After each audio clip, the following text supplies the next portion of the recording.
Well, top of the morning, everyone, the afternoon, or even the evening. Thank you so much for dropping by. We have a full house today on 3D Shenanigans. Wonderful to see you all. It's a massive turnout. I really appreciate that. Let's see if I can challenge myself and shout you all out. Let's see if I can do it. There's, of course, Miss Julia, Commander Cody. Welcome. Awesome. Mr. Jeremy, Michael Palmer. Also, thank you so much for joining the channel. I really appreciate that. Welcome to be an official member of the Star Crew. Very, very cool. And there is Brian, of course. There's Alto, Eager. Very nice to see you. The Alchemist is here. I've also seen Mr. Nick. Mr. Nick's also part of the Star Crew, like many of you. I appreciate that. Mr. Jeremy Tizalicious is here. Very cool. And Janine is here. And Miss Durrell. Mr. Chris, of course. And if I've forgotten anyone to on the list, I'm so sorry. It's difficult to scroll through. I'm just so happy that you're here.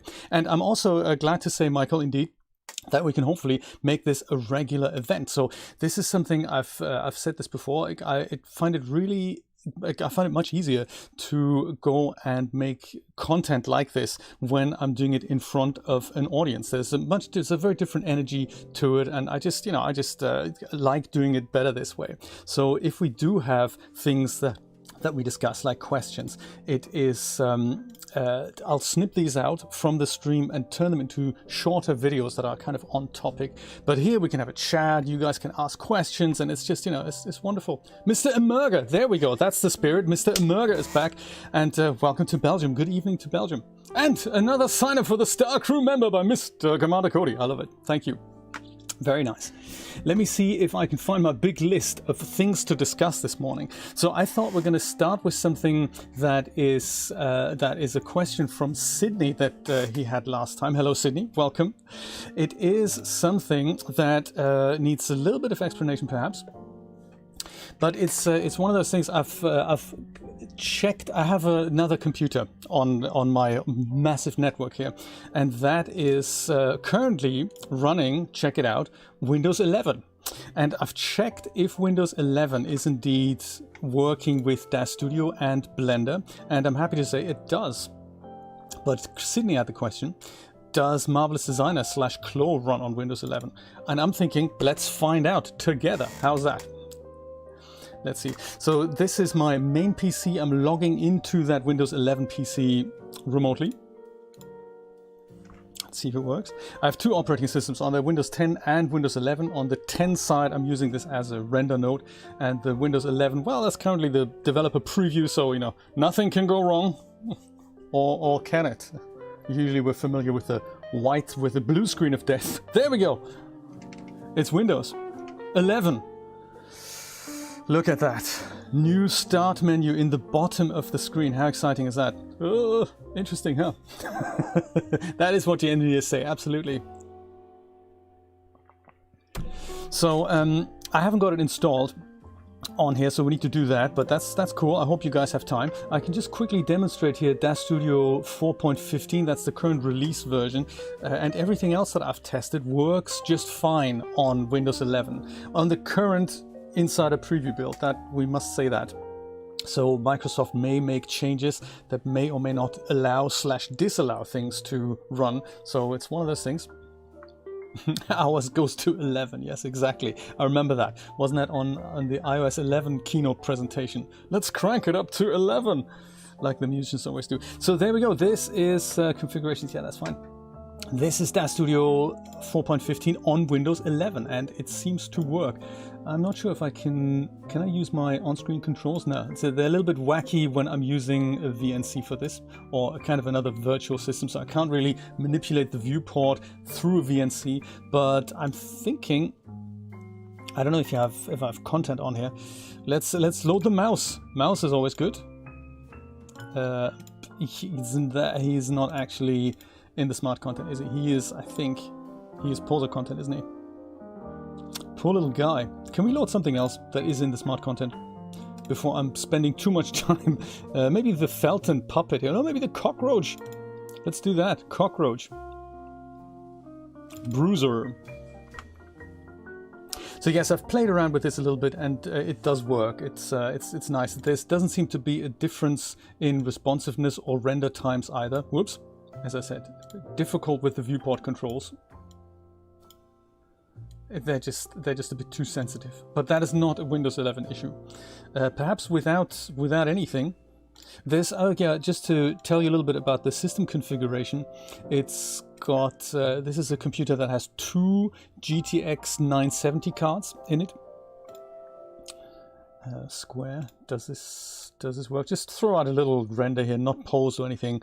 I'll use progressive rendering. I'll switch off my rendering quality, and I'll give it a maximum samples of maybe just 200. That should be not too strenuous. And let's go and put my favorite post denoiser filter on. Let's see if we can do something.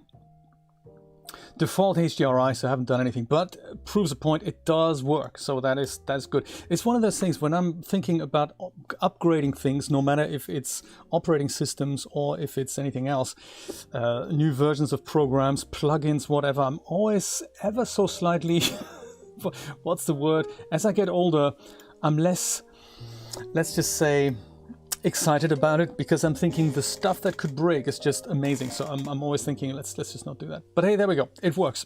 That's cool. Proves a point. That's nice. Let me just show you Blender quickly while we're at it. And of course, instinctively, I'm going to the bottom left here, and there's nothing here. So we have to go here to the middle. I believe, is Blender even here? Somewhere. Maybe it's just not pinned to the start menu. Start menu looks totally different. So this is now what we used to know from my regular Windows here. This is Windows 10, the start menu from Windows 10. We have all the applications here and everything that's pinned, that's kind of on the right here, and this is what you have influence over. But in Windows 11, it's all, on the bottom here, in the middle, and then you have your pinned versions here, so much smaller shortcuts, and then you have this button here that's all apps, and when you click that you get this long list of all apps that are installed. So I don't know, I've got Blender 2.83, really? I'm sure I've got other versions of Blender here. Let's have a look. In the Explorer, I have put all my all my Blender versions into Blender folder. Here it is. And it looks like I have Blender 2.92 on here, and I've got the latest Cycles X branch on here. Let's try Blender 2.92. So I don't have a shortcut for that. Should have really set that up. Let's go right click, and in Windows 10 we had this thing that says pin to start. Do we say, oh, we still have that? Perfect. Yes, absolutely. This is something that I thought as well when I saw the preview. There it is now, Blender. I thought you just borrowed all these things, even the catchphrases with which you announce it from macOS from 10 years ago. I think this is exactly what they did. So they emphasize what from the Mac, from what we used to call spaces. I believe we still call it that. But on Windows, we call it multiple desktops. It's not something that's brand new in Windows. We have that in Windows 10 already. I think they're just emphasizing this more and trying to get more people to use it. I think that's what it's all about. 140% more clumsy to navigate. Progress. Yes, absolutely. Maybe my sad robot animation here. Oh, we can't find that. That's a shame. Can we? How about junk shop? Can we find that? No, can't find that either.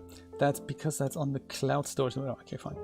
I think I have access to all my OneDrive files. But look at all the nice rounded edges here. Do you see that? I mean, look at all the amazing improvements that have been made, like by the team, scientifically speaking. Yes, I think that should be, is it under users? I'm sure. Under here. Then we go to OneDrive. Yes, absolutely. And there I have my Blender projects here. And then I have a coffee project. Goodbye, Mixer. Let's do that.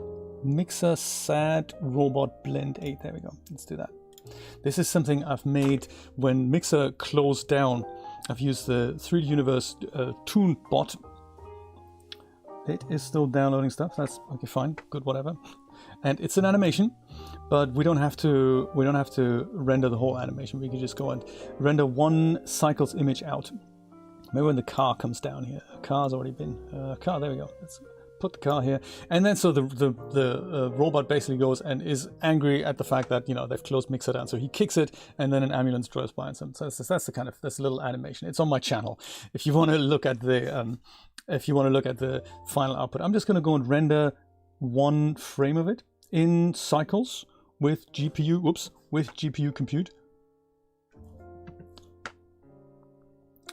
Let me just have a quick nosy in the settings here. Yes, so two GTX 970s are enabled. The CPU is not enabled. We're using optics. Let's go do this. And one frame, so F12 should do the trick. Let's see what happens. It's not an auto update as such. It's just it's a free update, I think they reckon. Let's use a few less iterations. I don't think we need quite that many just for demo purposes. Yeah, 1,000 is probably a bit too much. Let's use 200. It's a free update that's coming out officially later this year, but there's been a lot of controversy around this, Dorel, because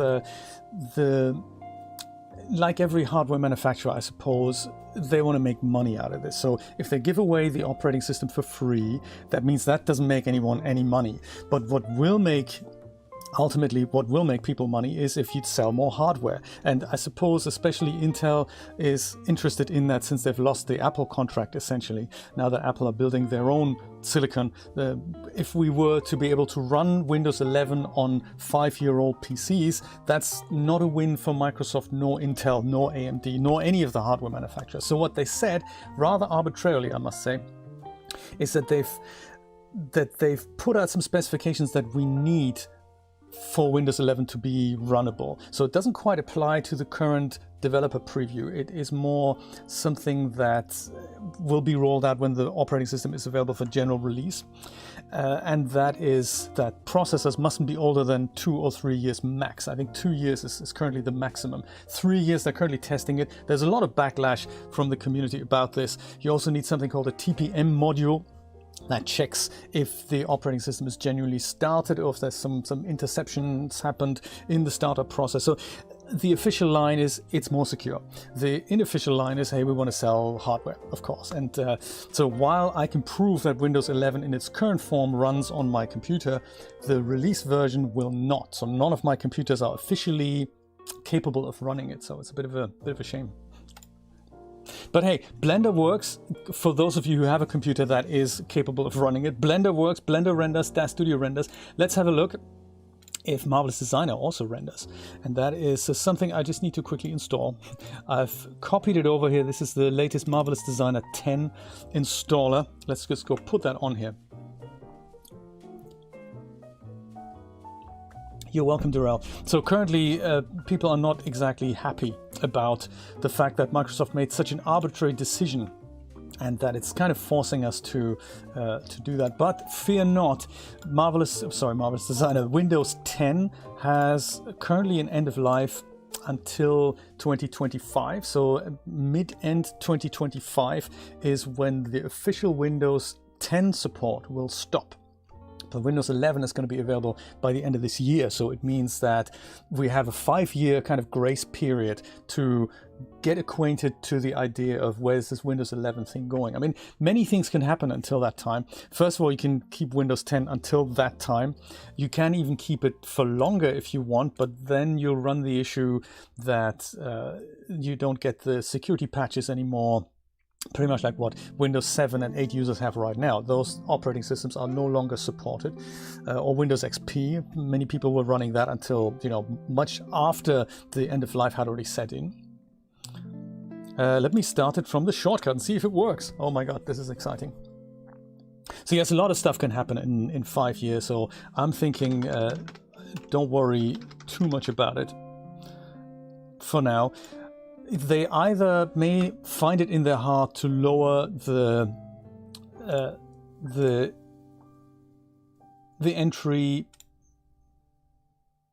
to Windows 11 a little bit further, or they might find people just migrate to Linux instead, you know, instead of Windows 11. So it's one of those things that I'm kind of hoping for, that more people put out Linux versions of their applications, like the Adobe suite. Imagine they'd bring that to Linux, and then we'd have, by the time Windows 10 finishes support, we could all just upgrade to Linux. I mean, that might be another interesting path to go down to. Totally paying Microsoft. Yes, that is exactly what it means, Jeremy. So there we go. Here's Hannah. I think I may have the same issue with the viewport controls. Do I? No. Look at that. Marvelous Designer handles VNCs beautifully. So I suppose we can say, Sydney, Marvelous Designer works on Windows 11, which means I would imagine Clo will also work. Hey, that is quite nice. Does the pretty viewport work? Yes, it does. Pretty viewport works. Do we? Oh, I don't have rendering here. That's only in Clo. Does simulation work?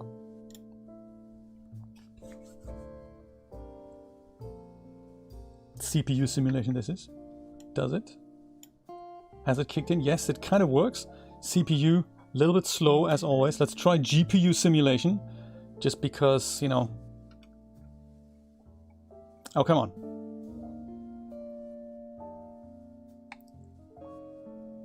Yes, yes. Getting it.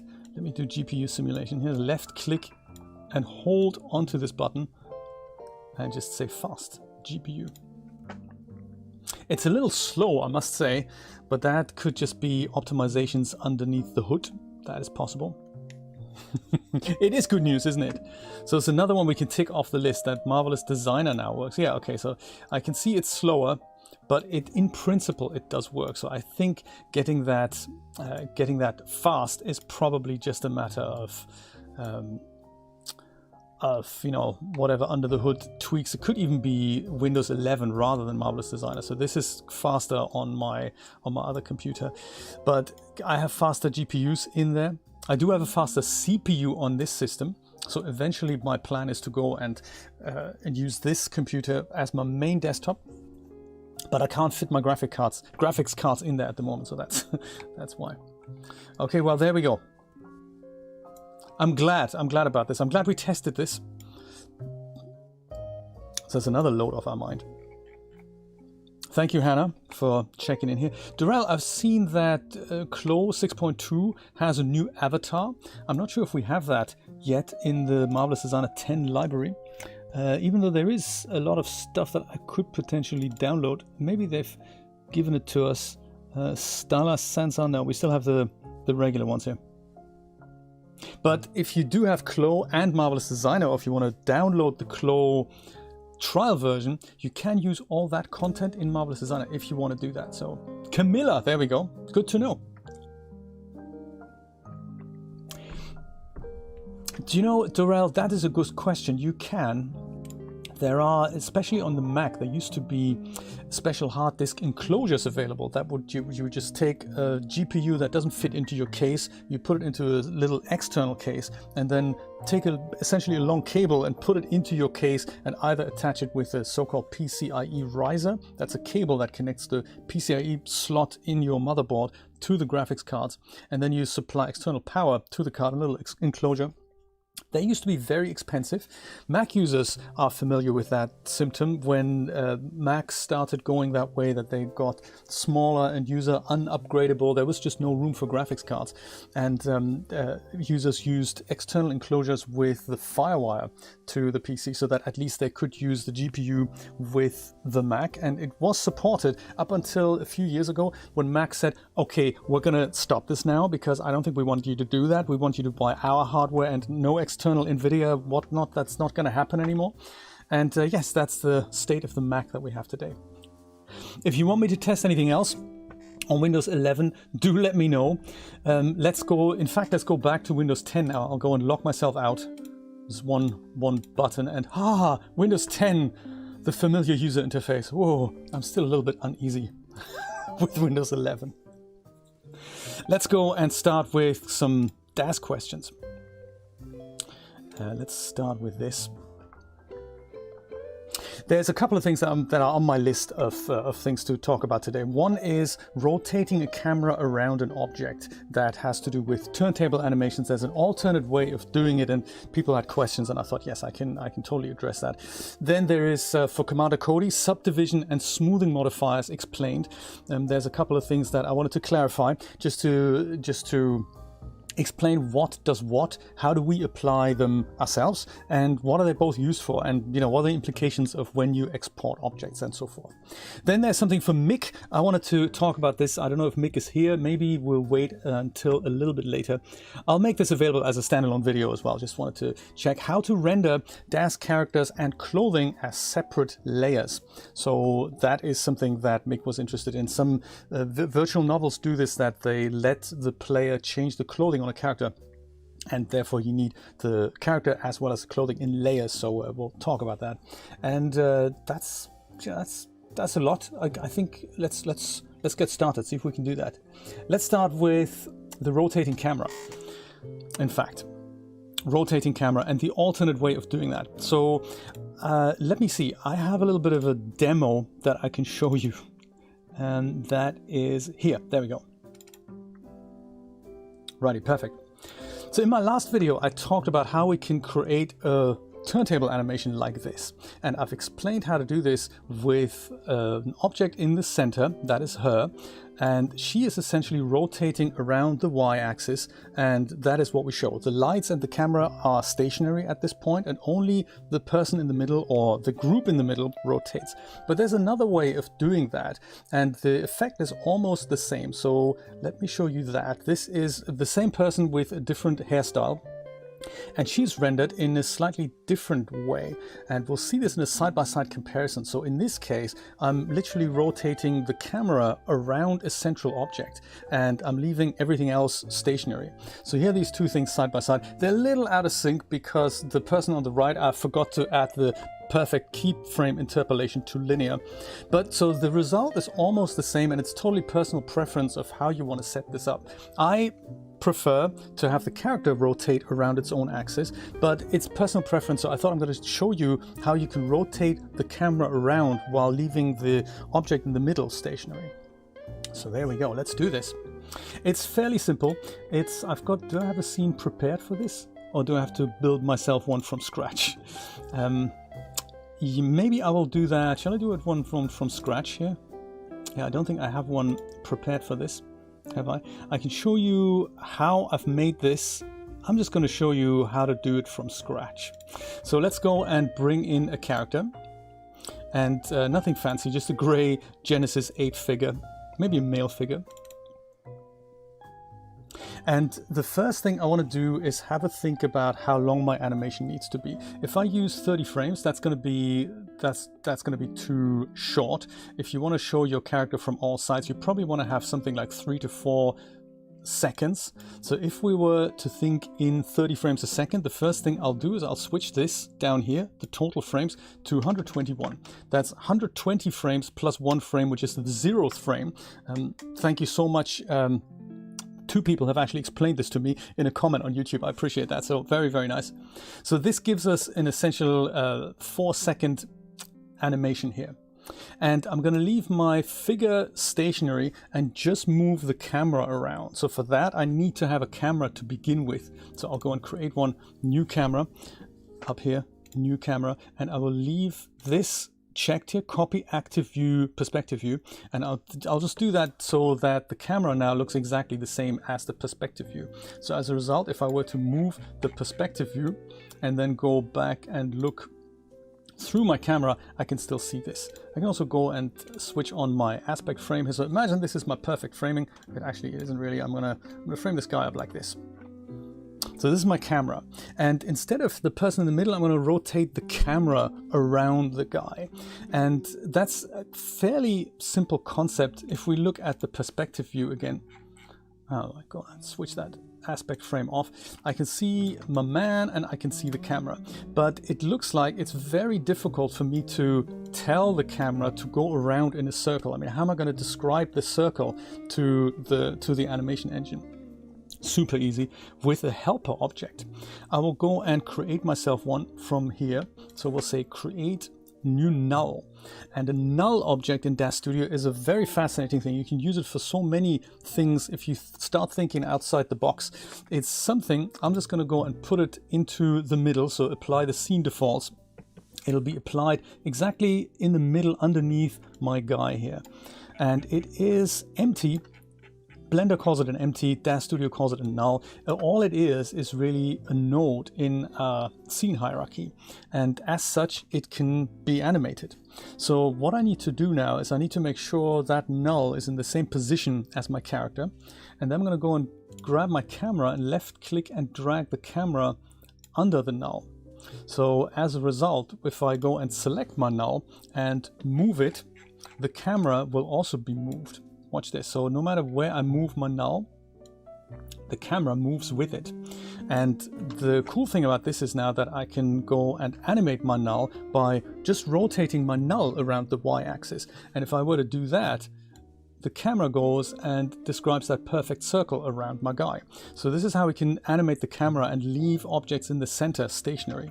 So I find this a little bit more complex to deal with. It is actually much easier to just rotate whatever's in the middle, be that one character, several characters, or a group of things. Leave the lights stationary.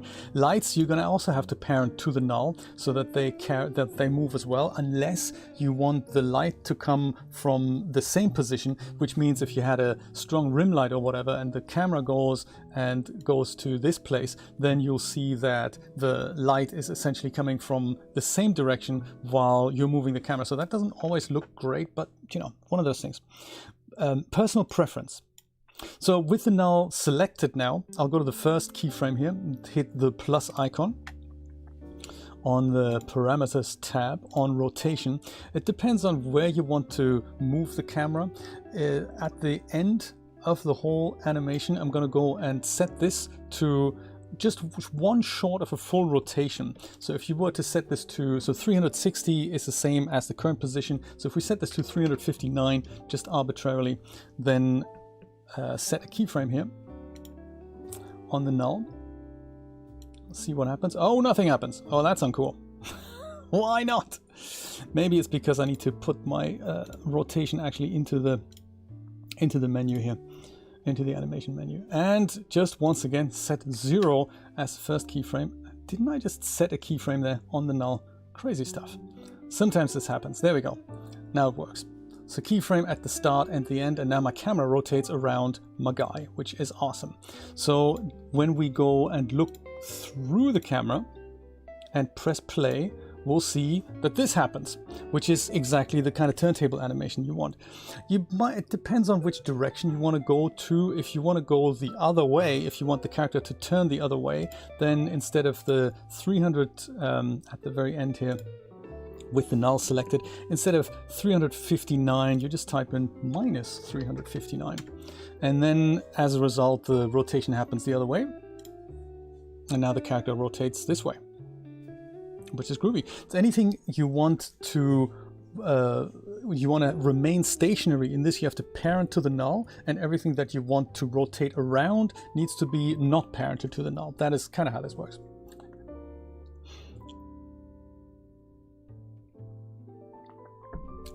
Yes, indeed, you can do that as well. You can parent the lights to the character. You can parent them to a null. It's kind of, you know, you got to get creative with this. So there we go. That is, oh yeah, and then of course one other thing, the one that I did forget in my demo, in order for this to not speed up and slow down, you have to change the keyframe interpolation of this. And you can't do this with the triangles. You have to go and do this with the actual keyframes. So if you open that up, make sure the rotational property is selected down here as R. You can select other things, but R needs to be selected so that it shows up down here. Y rotate. This keyframe, that is what does it all. This one and its matching pair. So control and select the other one as well. That is the one. That's this one here. And with both of them selected, right click on it and choose set keyframe interpolation to linear. And when we do that now, the guy will spin without slowing down or speeding up. So it's just a continuous rotation in this case. There we go. That is how you rotate a camera or orbit a camera around a central object. In this case, a gray guy.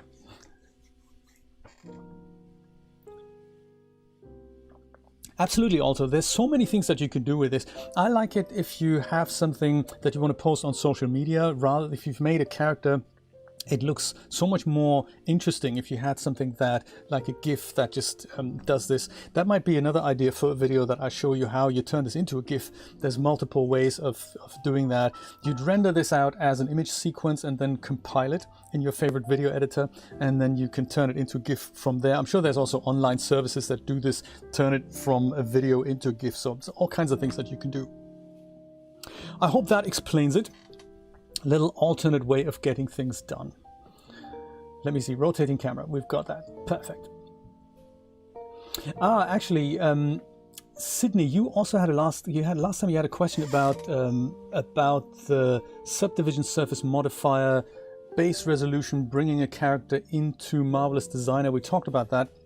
It's kind of a nice tie-in with what we can discuss about smoothing modifiers and subdivision surface modifiers. That's actually good. So both you and Commander Cody and many other people hopefully will benefit from that. I'm not sure if RenPy can handle a GIF. That's a good question. I've never used RenPy myself. I mean, at the end of the day, RenPy is just the engine that asks the operating system to display images. So as long as the operating system can display it, I would imagine RenPy should be able to handle it. But I'm not an expert on RenPy. Good question though. I would imagine yes. Let me go and delete everything from my scene, and let's talk about the Subdivision Surface Modifier and the Smoothing Modifier. What are they? Where are they? How can we make our own? And what's the point of them all? Let me start by showing you the implication with a single cube. So I'll go and give you a primitive, which is a cube. Now watch these settings. This is going to be important to look at this. It's a 1 meter cube with 1 division. So that means it really only has 8 vertices, 4 on the top, 4 on the bottom, and nothing else. So it's basically 6 planes and nothing else. If I go and accept that, here's my cube. That's nice. He's a little bit bright, so I might just give him a different color while I'm here. Something, I don't know, do we like green? We like blue, don't we? There we go, that's nice and blue. It's a little hot, but we're okay with that. You'll see you'll see the implications. I might just go, because I like it, add a filament draw options node and turn down the way my HDRI is interpreted by filament. So there we go. So with the cube now, if I head over to my parameter section and I'll have a look at mesh resolution up here, that parameter is here, mesh resolution, but all I have is base. And this means that there's no subdivision surface modifier applied to this object. And many hard surface modeled objects in DAZ Studio that you bring in from assets that you bought, they don't have that. Like architecture often doesn't have that. Most clothing items often do have a higher subdivision implied. So what this means is that each polygon in the scene will be handled as it is right now. But if I were to add a subdivision modifier to it, then this face here will be divided into 4.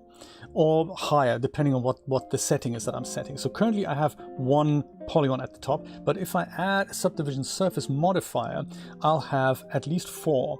If I set it to 2, I'll have 4 times 4, so that's 16. If I have set it to 3, then I have 4 times 4 times 4, and so forth. And you can see what the implication is to the object. If you do that, you get a higher resolution, but you don't add it on the object, so it's not in the actual geometry. DAZ Studio adds this on the fly. So this is a calculation process that happens basically at the end. So it's not baked into the geometry. It's something that happens at the end. Yes, you're welcome, Commander, no problem. But so yeah, that's what a subdivision surface modifier does, and it gets rid of janky edges. So if I go, I should have really left my my male Genesis guy in the scene. I'll bring him in as well, because he, by default, has a subdivision surface modifier applied. Let me go and bring him over here. Let's have a look at his face.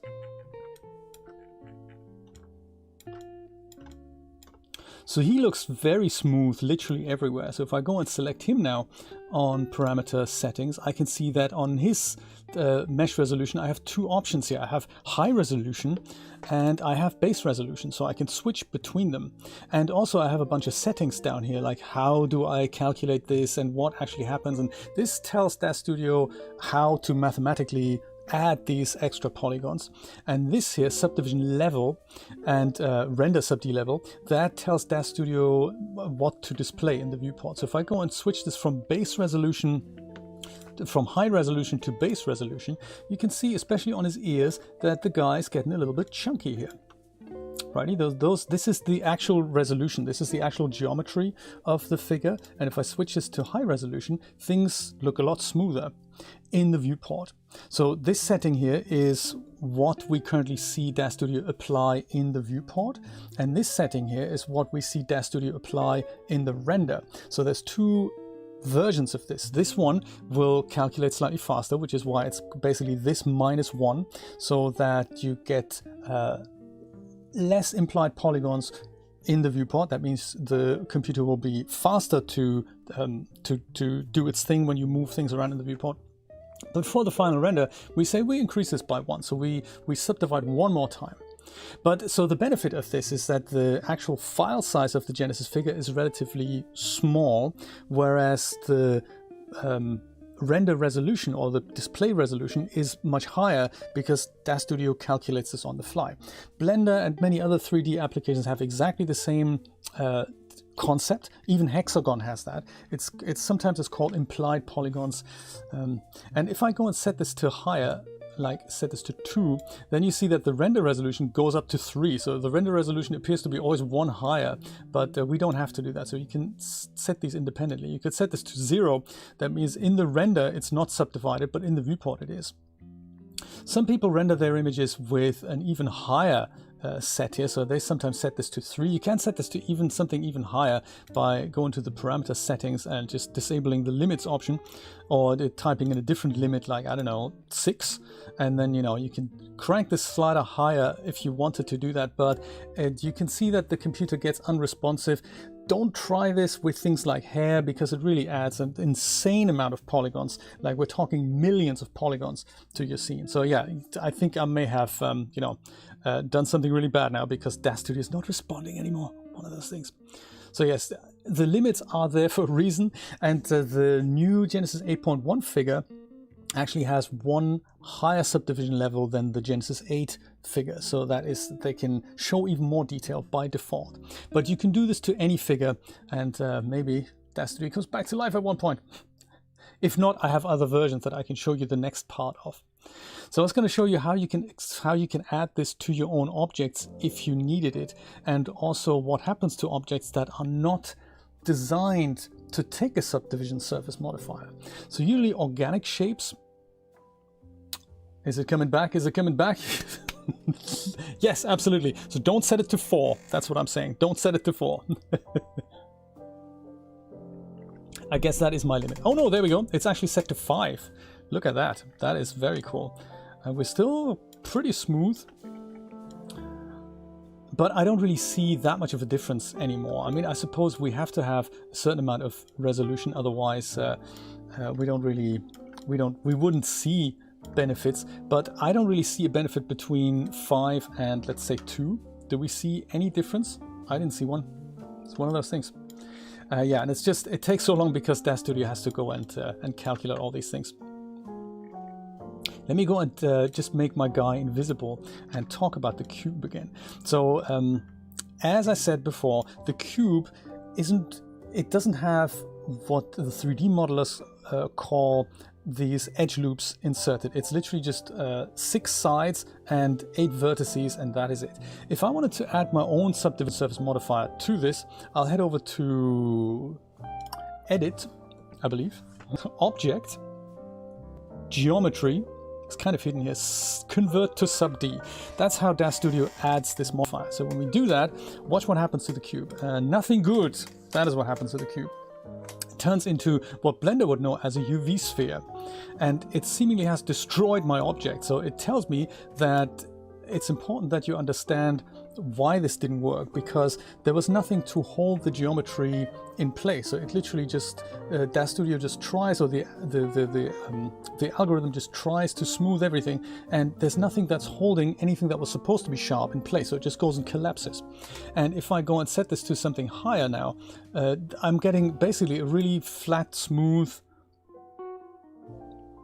sphere. But my object never started out as a sphere, which is kind of weird. So, you know, oh, you're getting buffering? Oh, I'm buffering. Yes, I'm getting buffering too. Let me have a look. What happens here? Excuse me, guys.